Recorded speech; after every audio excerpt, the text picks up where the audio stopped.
Before I start this video, it's very important that you know that this is not a console war video. This is not a fanboy coping. This is none of that. This is somebody who loves Microsoft, who loves Xbox, who loves Sony and PlayStation, who loves Nintendo and their games. This is from somebody who loves games. That's where I'm coming from when I make this video. So everything that I say in this video is strictly from the viewpoint of a gamer and a consumer and somebody who is very concerned about the future of the video game industry following a lot of these rumors that have been circulating. For those of you guys that do not know, there are a lot of rumors circulating that Xbox is considering going third party. And what this would essentially mean is pretty much what Sega did way back in the day when they gracefully or ungracefully exited the hardware market and focused only on creating software titles for other hardware. Now, there's a lot to unpack here. So first of all of the rumors that have been circulating so far only really seem to be about a select few games that might get brought to PlayStation. But this is creating a larger conversation about Xbox and the future of Xbox and whether or not Xbox should or should not exit the console market in general. And that's what I'm going to be talking about in this video. So while I might think that something like Sea of Thieves or whatever going to PlayStation is not really a big deal and could in fact be kind of cool, right? Something like Sea of Thieves, or even as crazy as this is going to sound, I can see a world where Halo being on PlayStation is actually a good thing, considering that I feel like Halo has some of the best like free-to-play battle passes out there, and the fact that you can do those battle passes at any time. And, Halo Infinite is a game that I really, really love, and it getting brought to PlayStation could actually save that game and give that game a whole new player base. That could be something interesting. It really depends on how much Xbox values their brand, which, if these rumors are anything to be believed, it looks like they may not. But we're going to be talking about strictly if they do go full third party. So this is not anything like they're releasing Indiana Jones like 6 months later on PlayStation. I'm not talking about that future, which I do feel like is probably the more likely future. The future I'm talking about is much more dystopian and dark, in my opinion.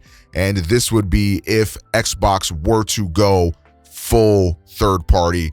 This would, in my opinion, paint a disastrous outcome for the video game industry. And I tweeted about this, and I saw a lot of people that were either being completely stupid and like celebrating this. It's not something to be celebrated. And I also saw people a little bit confused. So let me go ahead and explain and break this down. So first and foremost, you always hear this. Everybody always says this because it's true. Competition will always be a good thing, right? The bad thing about competition is that we have console wars and I have to hear about people bickering about which box they prefer. Pause. But that shit doesn't really matter. The competition in and of itself existing is good for the industry regardless. This is why a lot of people have a problem with Microsoft's approach of buying up every development studio, because this is inherently anti-consumer and this is inherently anti-competition, because if Xbox fucking owns everything, then where the fuck is the competition? This is why Xbox buying out all these developers is a bad thing, right? It makes sense from Xbox perspective.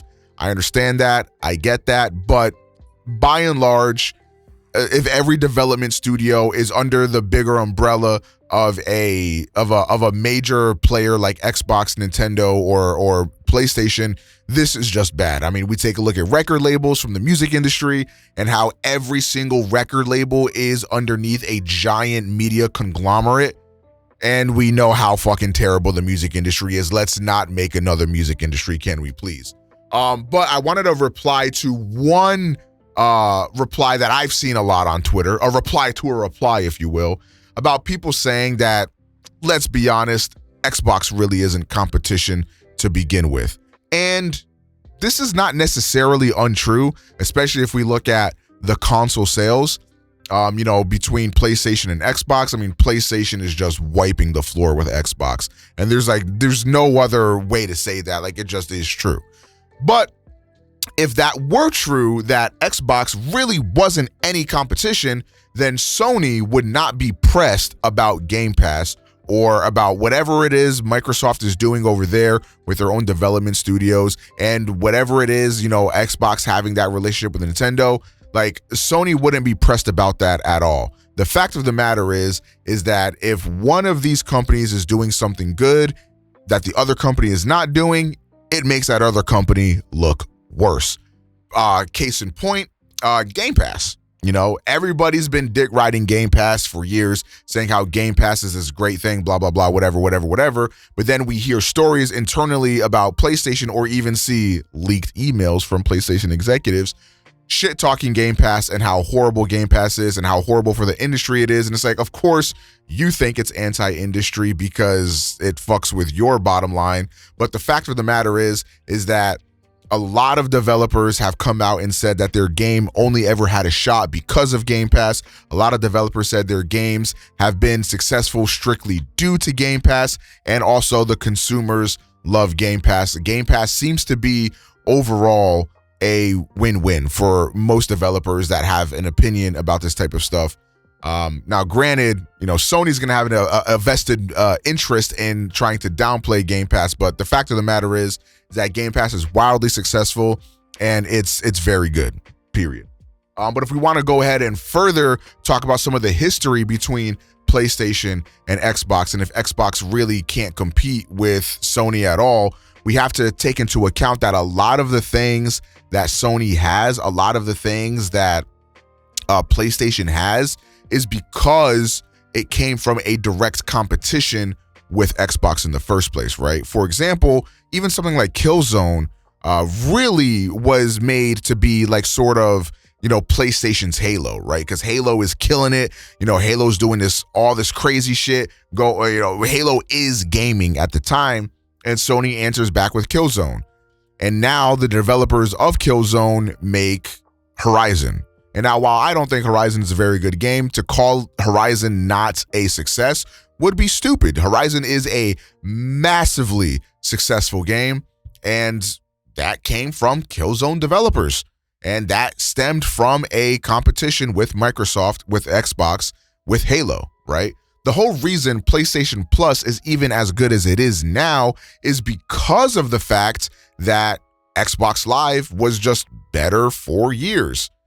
That is just unequivocally true. If you were playing online video games during the Xbox 360 and PS3 era, particularly the first few years of those consoles' life cycles, I mean, anybody would tell you that the PlayStation Network was horrible in comparison to Xbox Live. It's a big reason why Xbox Live was the premier place to go to play stuff like Call of Duty and Halo. Well, I mean, you really couldn't play Halo anywhere else. But regardless, a lot of multiplayer games were being played on Xbox first. Now, also, it didn't hurt that Xbox was the more popular console at the time.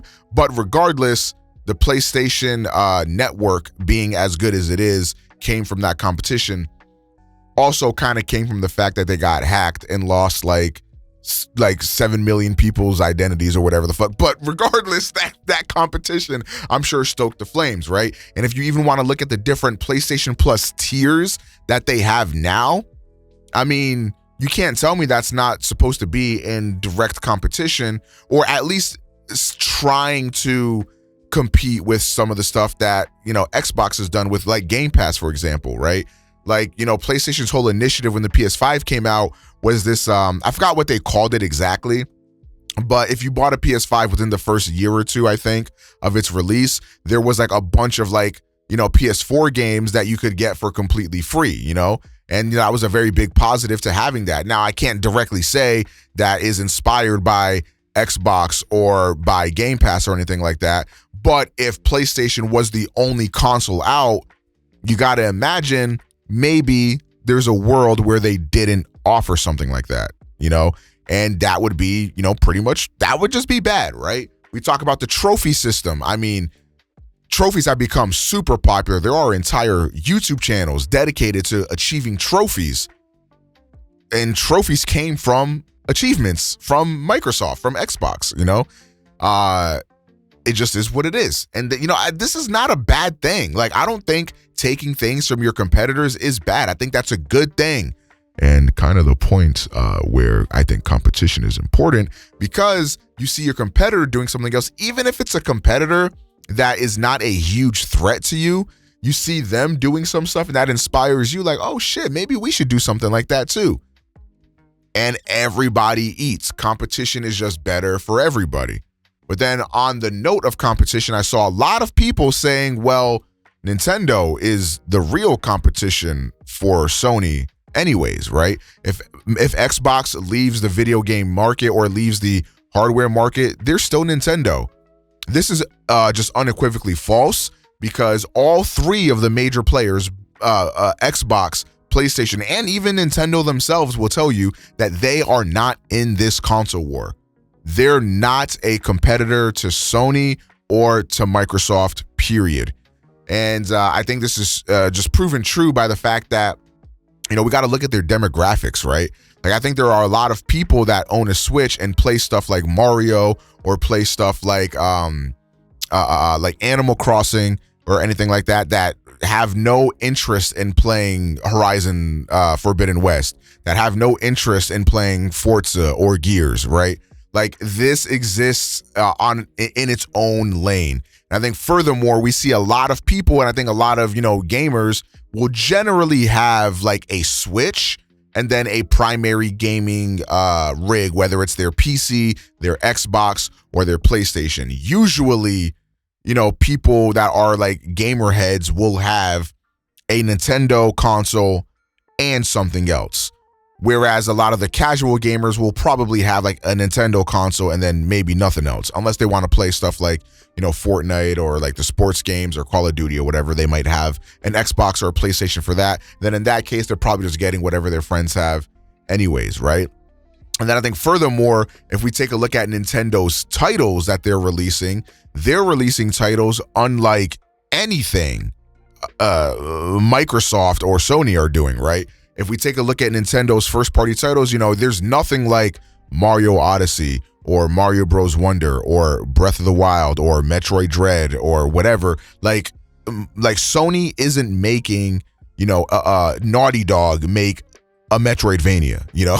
They're not making Naughty Dog make a third-person a platforming game, a 3D platforming game, although I think some people would like to see that. But, you know, they're not in that market, okay? What Sony is doing is the third-person, over-the-shoulder, story-based games, which I could make a whole separate video talking about why that shit is creatively bankrupt and boring. But, you know, whatever.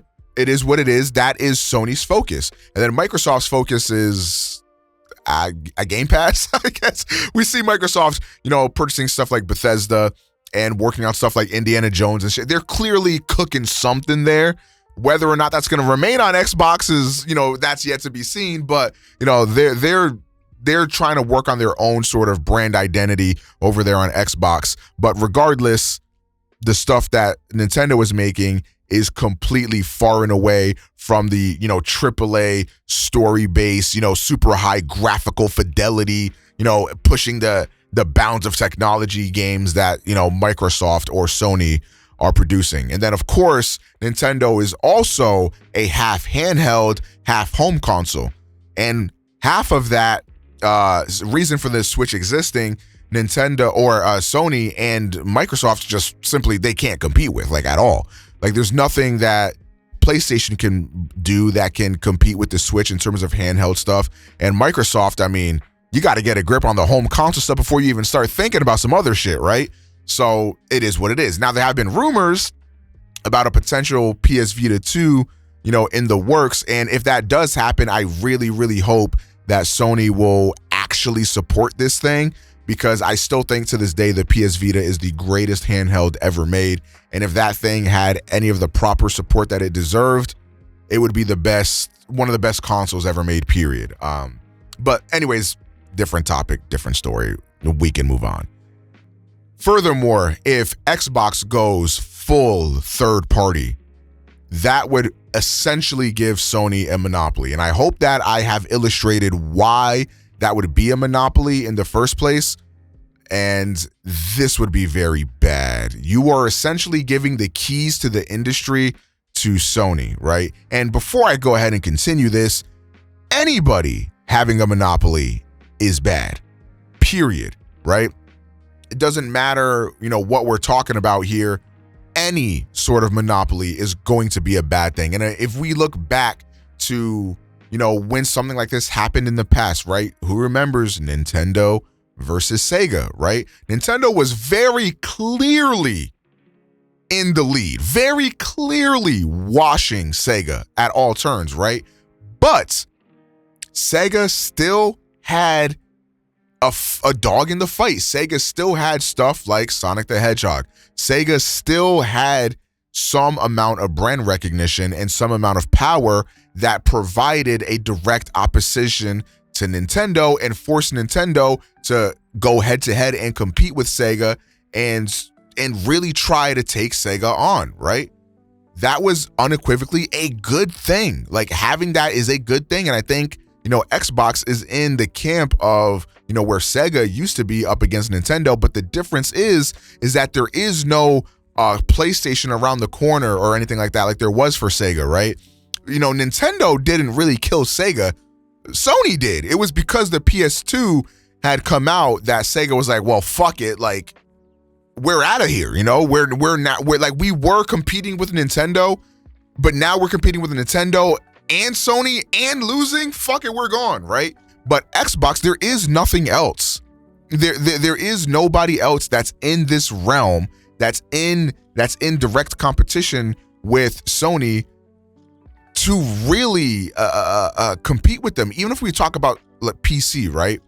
I think PC still has a long way to go to becoming that market dominance. And I think most video games are made with consoles in mind, with controllers in mind, right? It's the very same reason why we see, like if you play FPS games, a big topic of conversation in FPS games is aim assist, and aim assist being so strong in video games and stuff like that. And it's because these developers know that consoles are their primary demographic. Most people are playing games on consoles. This is just true. I have a PC. I prefer playing games on PC. Trust me, I'm with y'all, but let's not fool each other here. Consoles are the primary way that people are playing video games. So we're really talking about the console landscape, right? And I feel like, again, having Sony be the only person making, AAA, cutting edge, high fidelity consoles is just bad. They'll be able to have so much control over where the video game market goes. It would be crazy, right? And I think what also adds to this, right? If we talk about something like Baldur's Gate, right? I think a big reason why Baldur's Gate was able to be so unanimously successful is because it also got console releases. People on PlayStation and Xbox were able to play that. And I kind of have anecdotal experience for this because I was streaming Baldur's Gate on my PC. And there were a lot of people in my chat like, oh, I can't wait for this to come out on PlayStation or Xbox so I can play it. And then once it did come out on those consoles, a lot more people in my chat started talking about Baldur's Gate because they're console players. PCs are still expensive. They take up a lot of space, all this other stuff that a lot of people don't want to really interact with or have to bother themselves with, right? And yeah, so consoles are still very, very important. So let's go ahead and talk about Sony having a monopoly and why this could be a bad thing. Because obviously I've already laid out I've already laid out that any competition is good competition. Sorry, I just had a brain fart, right? But anybody having a counterpart to Sony would help to keep them in check, right? Like, let's say, for example, Sony releases the PlayStation 6, right? And they try pulling some shit like they did with the PS3, right? Where they're transitioning into a whole different lane. Like the PS3 came out and they weren't just making a game console. They were trying to make like a home entertainment system. Like this was supposed to be your Blu-ray player, your CD player, your DVD player, your console. This was supposed to be at the hub of your living room, right? That's what the PS3 was. And that's why it was so expensive, because Blu-ray drives at the time were very, very expensive to manufacture, and it was a cutting edge technology, right? But they moved away from video games and started retooling into other aspects. And of course, they charged $700 for the thing, right? Well, luckily, there was a little guy named Microsoft who had a console that was half the price and had Halo. So, luckily, we had that to fall back on. But what if there was no fallback, right? Because I think at this point, we're seeing a lot more homogeny between the consoles. I think the consoles are getting very, very similar. And really the only difference comes from like the UI, their services. And then of course, Sony's going to have stuff like Spider-Man, God of War, Horizon, stuff like that. And that's really where the biggest differences lie. But before, it wasn't like that. There were a lot more differences that, separated these consoles or whatever. But regardless, because of that homogenization, right? If there was an Xbox that came out and, it was a lot cheaper than the PlayStation and it had more features that you might want from a console, and you were a dude that just played Call of Duty or 2K or whatever, why would you spend double the money for a console just for what, a brand loyalty? Like that would be pretty stupid, right? So I feel like, just having that option there would be really, really huge. And now this comes into, I'm 20 minutes into this video. I probably should have brought this up way sooner because in all honesty, this is probably my biggest reason for not wanting Sony to be to have the monopoly over video games. And I think this is kind of the whole crux of my argument. The thing that I do not like the absolute most about Sony is that they straight up do not care about video game preservation. And I think that is incredibly sad. And to see that not even be it's not even a remote focus from, like, they just do not care about older video games, right? And if you're going to be Sony, right, we're talking about a company whose prestige only comes in second place to Nintendo, right? You have so many classics that are pretty much locked behind your old consoles that people can't play and may never be able to play, right? Like, you like the new God of War series. You really like the new God of War series. You want to go ahead and play the other God of War, see where Kratos really came from. Fuck off. Unless you want to stream the games through PlayStation Now, you can't. You can't play every God of War game ever made. How does that make sense? Do you like Yoko Taro, the dude that makes like the Nier games, and you want to go and play Drakengard? Fuck off. You can't. You like Xenoblade? You're a big Xenoblade fan? And you want to go ahead and play Xenogears, the first game in the Xeno series on the PS1, or you want to go play Xenosaga on the PS2? Fuck off. You can't. Now, I understand that some of these games, it's not directly up to Sony, right? Because, those developers would have to agree to even have that stuff get put up, right? Like, for example, like if you're talking to Konami, right? Konami made like the worst Metal Gear collection of all time. They probably wouldn't agree to having the Metal Gear games be brought up in their original glory. But regardless, there's not even a goal there for Sony. Like, yes, it's not, all these games aren't up to directly Sony, but Sony's made no effort in preserving any games with backwards compatibility, right? You essentially have to pray that they're making a port or a remake. And like, that sucks, right? Like, where's Infamous, man? I mean, we talked about this before. Where's Killzone? Like, you can't play Killzone 1, 2, and 3 anymore? Like, that's it? You just can't? Why? Why can't we play those games? Where's Resistance? Where the fuck is Resistance Fall of Man? Where's Resistance 2? Like, these are games that they're just lost to time, and we can't do anything about it. And that is heartbreaking. And there's so many more titles that are just lost, that may never able to be played again, unless Sony, by the good grace of God, decides to do that, right? And I feel like giving the keys to the industry to a company that straight up does not give a fuck about video game preservation, the history of video games, does not really seem to care about the legacy of video games at all. I just think that's dangerous. I just think it's wholly dangerous. And again, I want to reiterate, any company having a monopoly would be bad. The only reason I'm bringing up, Sony in this situation, and the only reason why I'm poking holes in Sony's whole game plan is because they're the ones that are most likely to obtain a monopoly out of this outcome, right? And I hope that I've been able to sort of paint the picture and showcase to you why I believe Xbox going third party would be disastrous for the video game industry. This would lead to a huge downfall, right? And I mean, I think even if we talk about some other positives to Xbox existing, right? There are, tons of developers that have gotten, big investments from Microsoft, like Microsoft's entire, partnership with Sega, when they brought over the Yakuza and Persona games. That's the only reason why we have Persona on PC now. We can play fucking Persona on PC. And it's because, Microsoft got in bed with Sega and stuff like that. And that's all great. That's all good stuff.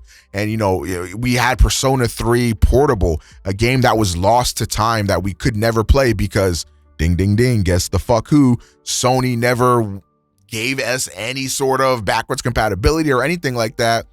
Well, now we have those games and we can play those games on our PlayStations too. I'm not talking about just on Xbox or PC. We can play Persona 3 on our PlayStations. We had Persona 4 Golden on the Vita for like a decade with no way to fucking play that game unless you had a Vita or a PlayStation TV. But now we can play Persona 4 Golden on whatever we want to, right? This is what I'm talking about, man. And a lot of developers also just get, a big, monetary boost from Microsoft, and they're able to make more games and do more things and just create more. And if Microsoft didn't exist, what incentive would Sony have for funding these developers, right? Obviously, Xbox has incentive because Xbox can get, marketing rights to these games and have them be, in their showcases. Obviously, Xbox would be able to bring these games onto Game Pass, which adds a lot of value to their service and stuff. And, Xbox benefits off of that. And also, Xbox has to do this type of stuff because Sony's whooping their ass, right? So again, competition just breeds good things for the industry in general. But anyways, that's my video on why Xbox going third party would be disastrous, pretty much. Well, I don't know what you guys think about this. I've been getting a lot of trolls on Twitter trying to call me stupid for this take. I don't know. I think this is just pretty much common sense.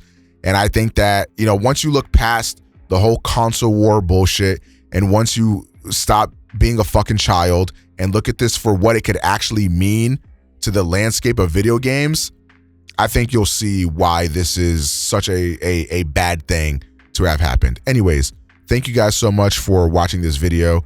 I hope that I made some sense and I hope that you enjoyed.